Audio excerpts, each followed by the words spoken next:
The MP government rolls out 35% reservation for women in state job openings. The objectives of this reservation are gender equality by ensuring women have better representation in government services where have historically been underrepresented. Economic empowerment by increasing employment opportunity policy aims to empower women economically, social change, encouraging a cultural shift where women's participation is normalized.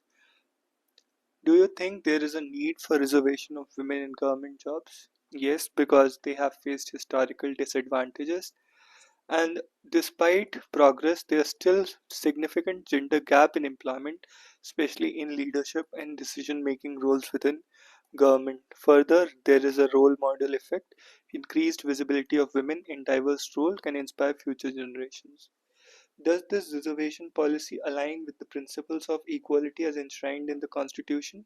Yes, it aligns with Article 15, which allows for special provisions for women and children aiming to mitigate historical disadvantages. With Article 16, which ensures equality of opportunity in matters of public employment, where reservation can be seen as an affirmative action to achieve substantive equality. Formal versus substantive equality. While formal equality treats everyone the same, substantive equality, which the reservation supports, acknowledges and addresses existing inequalities to achieve true equality. Substantive equality acknowledges and addresses existing inequalities. Substantive equality, which representation supports, acknowledges and addresses existing inequalities. How can the women ensure that benefits of women reservations reach the most disadvantaged and marginalized group?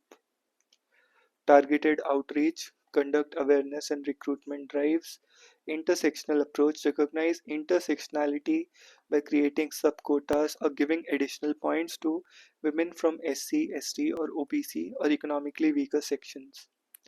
Skill development programs, training and education specifically aimed at preparing marginalized women for government jobs, and monitoring and evaluation. Implement systems to track who benefits from these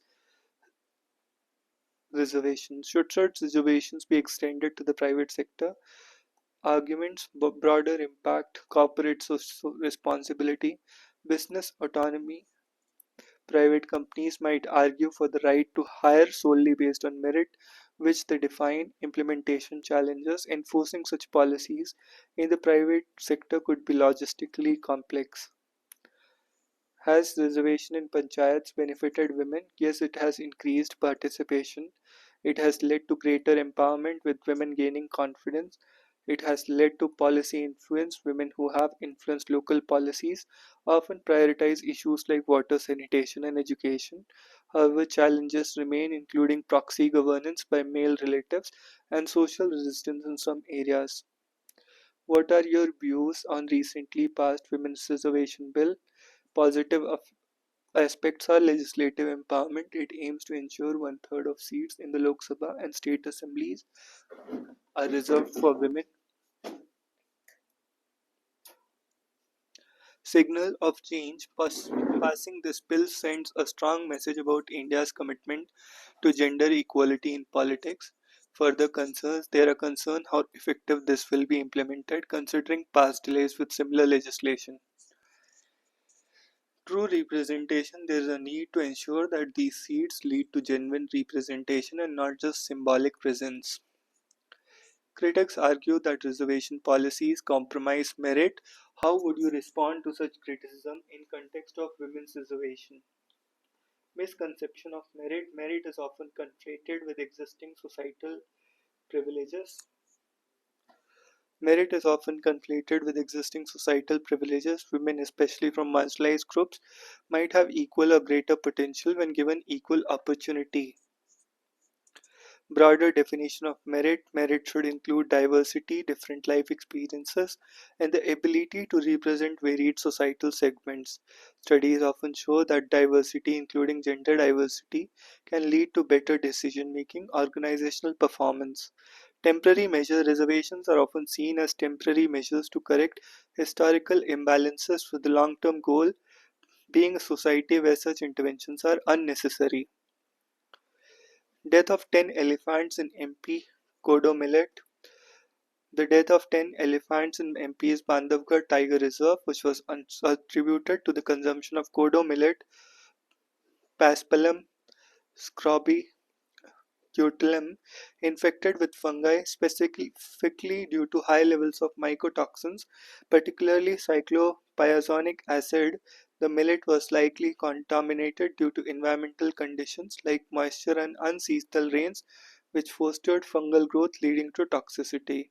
Elephants in search of food consumed large quantities of this infected millet, which proved fatal. How can such incidents be prevented through better wildlife management practices? Monitoring crop harvesting, wildlife officials can work with farmers to ensure crops like kodo millet are harvested and stored properly through fungal to prevent fungal growth. This includes timely harvesting and drying of grains.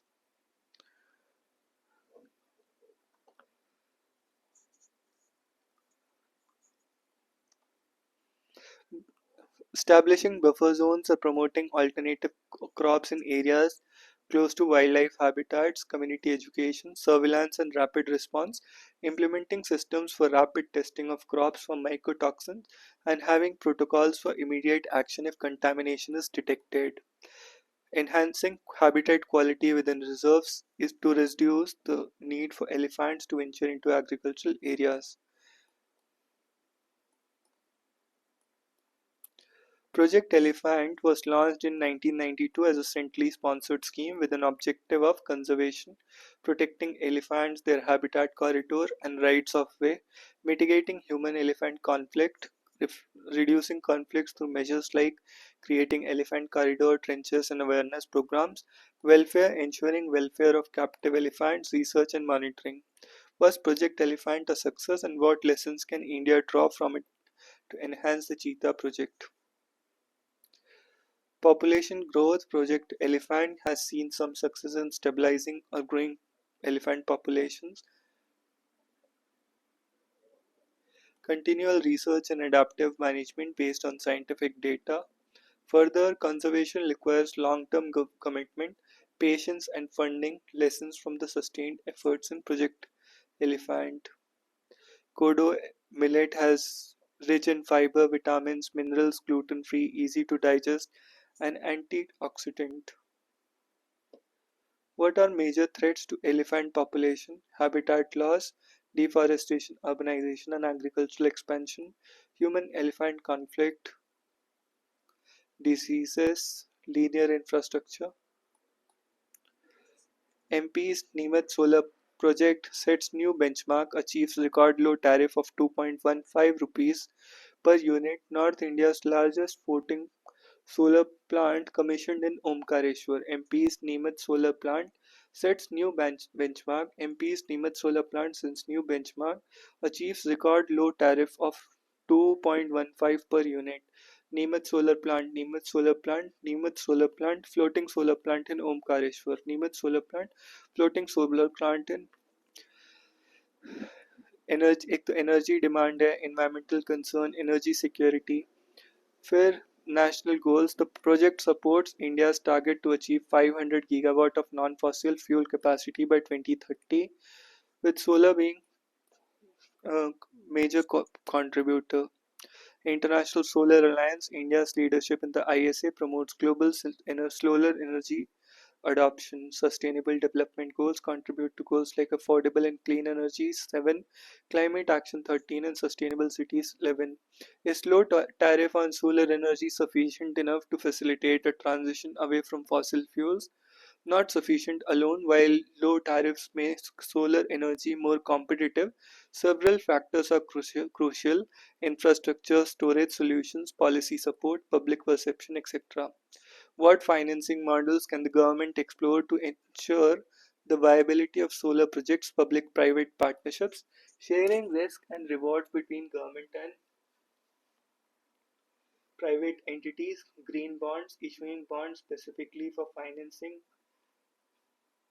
the renewable energy projects like solar, renewable energy certif- renewable energy certificates, carbon credits, viability gap funding for government funding for part of the project cost to make it more financially viable, and long-term power purchase agreements. By first starting with smaller projects and then government schemes, National Solar Mission, floating solar as part of its strategy. Mounting structures, cooling panels on water benefit from natural cooling, potentially increasing efficiency compared to the land-based systems. Durable materials must withstand water exposure, including corrosion resistance. Implementation differences space utilization. Environmental impact can reduce water evaporation and algal growth, and there are installation challenges. First is water body availability. Omkareshwar, with its dam and reservoir, provides a large, suitable water surface for solar panels. Then there is land conservation, preserving fertile land for agriculture. Water management helps in reducing water evaporation from that reservoir. How does India's progress in floating solar technology compare to global leaders in renewable energy like China and the USA? Scale: China leads in terms of scale with world's largest floating solar farms, while India is catching up with significant projects like Omkareshwar. Innovation: India is innovating in floating solar technology, particularly in adapting to local conditions, but China and USA have more extensive R&D systems. Deployment: India's pace of deployment has been notable, but China's deployment is far ahead due to aggressive renewable energy policy. Ustad Alauddin Khan Festival held in Maihar. Ustad Alauddin Khan was an iconic figure in Indian classical music. Born in what is now Bangladesh, he was a master of several instruments. Khan was the founder of Maihar Gharana and taught many musicians, including his son Ustad Ali Akbar Khan, Annapurna Devi, and disciples like Pandit Ravi Shankar.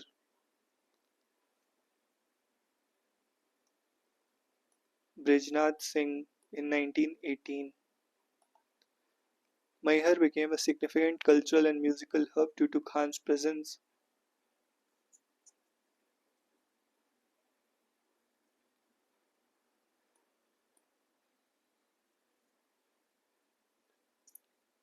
The Maihar Gharana was essentially founded by Ustad Alauddin Khan, though it evolved from the Senia Gharana, it was named after Maihar, where Khan spent much of his life.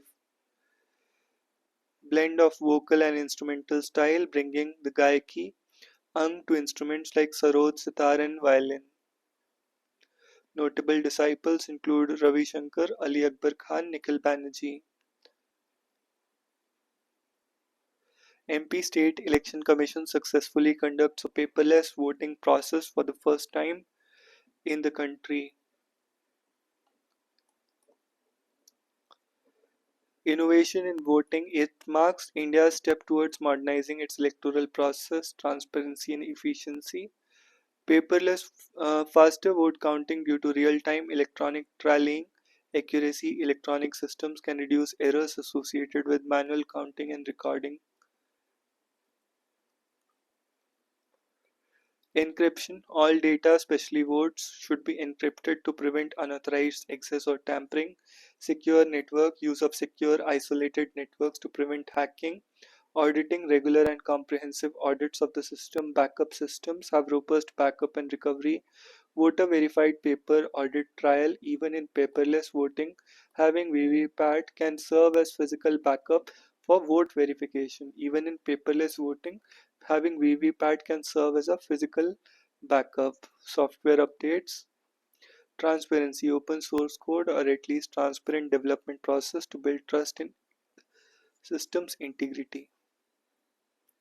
Multi-factor authentication for system access by election officials to prevent unauthorized changes of system access.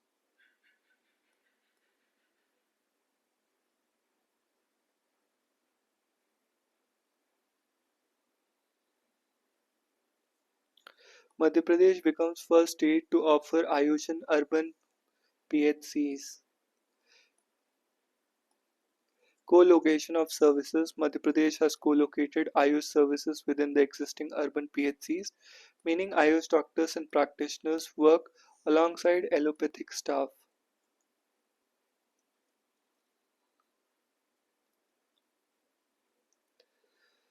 Do you think integration of Ayush can help address the gaps in healthcare infrastructure accessibility? It increases access to healthcare infrastructure. Complementary care Ayush can complement allopathic medicine. National Ayush Mission, launched by Ministry of Ayush, aims to promote Ayush healthcare systems through cost-effective services. Why are primary healthcare centers important? They are first points of contact, preventive care, focus on preventive healthcare, vaccinations, health education, which are very crucial for public health. Cost effective, offer low cost healthcare, which is vital in a country where out of pocket expenditure are significant. Referral system PHCs act as gateway to higher level of care, ensuring a referral system that can lead to timely treatment. What may be impact of incorporating Ayush in urban PHC? Increased patient options, holistic treatment approach, cultural acceptance.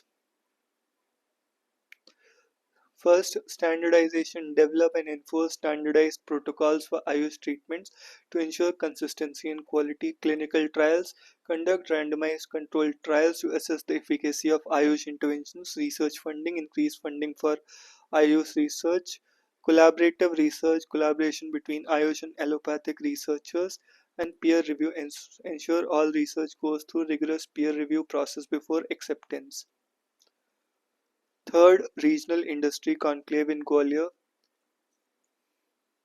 Investment attraction. The conclave is significant as it serves as a platform to attract investments to Madhya Pradesh. Single window clearance. Discussions and agreements can lead to streamlined processes for obtaining clearances and permissions, infrastructure announcements, policy reforms, investor feedback. In what ways do industry conclaves like this support balanced regional development? Decentralization of investment by focusing on in regional cities like Gwalior. These conclaves encourage investments in less developed or underrepresented areas. Local job creation, skill development, resource utilization. How can such conclaves support MP's vision of becoming $550 billion economy by 2026? $550 billion economy by 2026.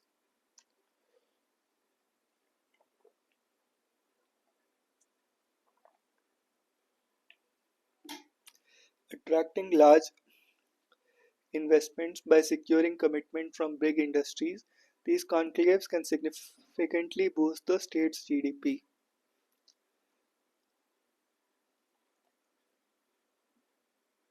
What challenges do investors face when considering MP as a preferred destination?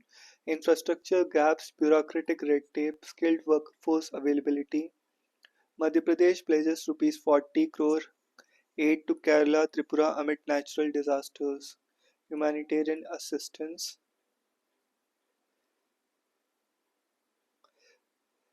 Joint emergency drills can be conducted, common disaster management plans, interstate agreements, regional coordination centers can be established, shared training programs, implement training programs where states can learn from each other experiences. The Disaster Management Act of 2005 and NDMA provides structured approach to disaster management. There is an established mechanism for coordination through SDMA and DDMAs. Real-time data sharing, use of GIS and satellite imagery for real-time damage assessment. Do you think India needs a more legislative framework to ensure better cooperation during? Yes, there's legal clarity, mandatory cooperation, financial and resource allocation. However, this would need to be balanced with state autonomy, ensuring that the framework enhances cooperation without infringing on state rights or over centralizing disaster management. Shah inaugurates PM College of Excellence in 55 districts, MP districts. PM College of Excellence initiative aims to elevate quality of education by transforming selected colleges into centers of excellence.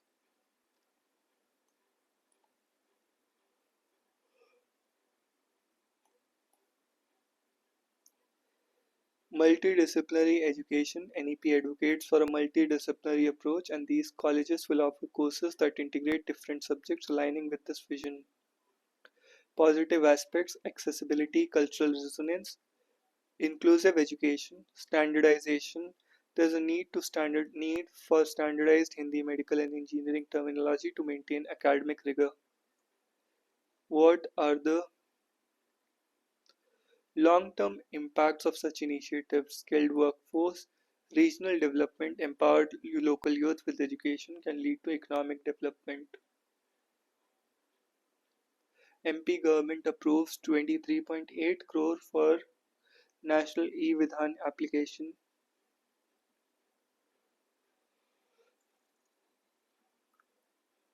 Plans to 35 crore Challenger 3500 jet purchase amid criticism.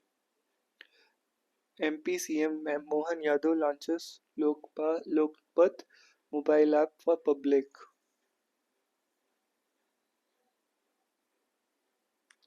Digital platform designed to make functioning of state legislatures paperless operations. User interface improvement, interoperability, real-time analytics. What do you perceive as limitations of digital systems in governance? Digital divide, data security, dependence on technology. Why does Madhya Pradesh government need a Challenger jet? Mobility for quick response to emergencies, saves time.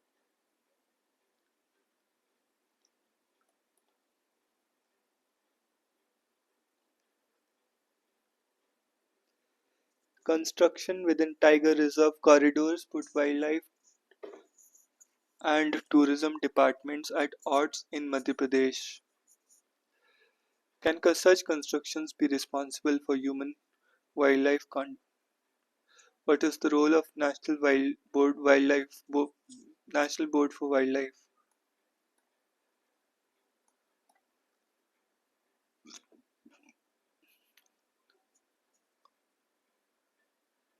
Bulldozer justice refers to practice where state authorities use bulldozers to demolish properties.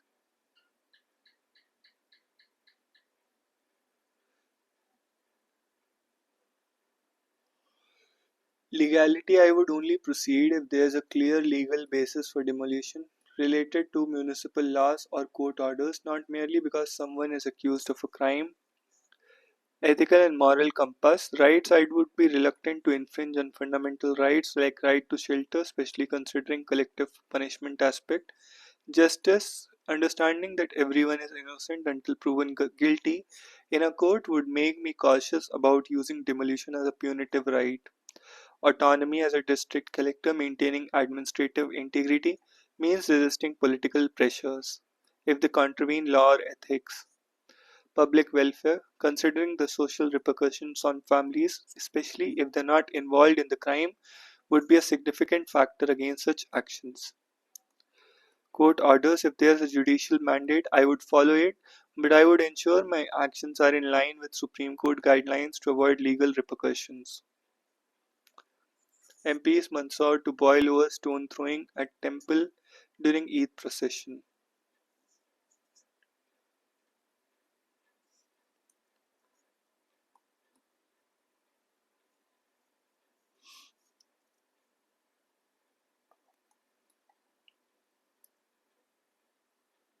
UNESCO puts six new Madhya Pradesh destinations on tentative list of World Heritage Sites. Orcha sets to join Sanchi, Bhimbetka, and Khajuraho Club of MP's heritage sites. Sanchi, Bhimbetka, Khajuraho. With the addition of Orcha to the tentative list and the mention of six new destinations, MP is looking to increase its number.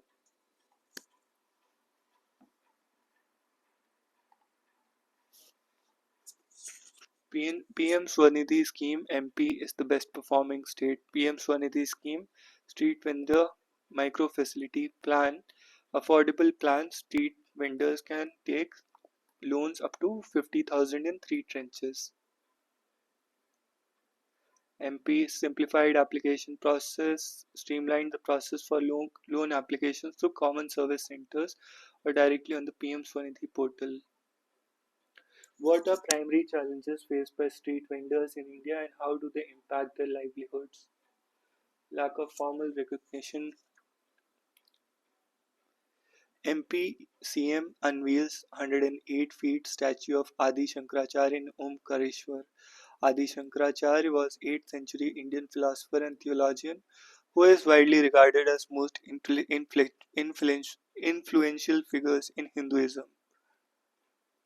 He was a unifier of Hindu philosophy, various strands of Hindu thought under the umbrella of Advaita Vedanta, founder of monasteries in different four major mathas in different parts of India: Sringeri, Dwarka, Puri and Joshimath. Sringeri, Dwarka, Puri and Joshimath.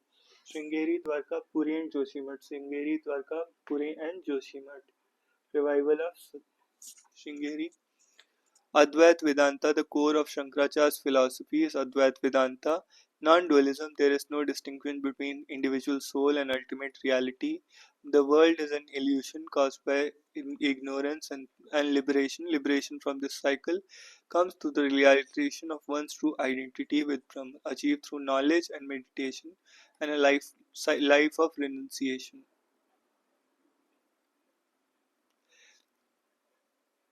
So that's all in this one. See you in the next.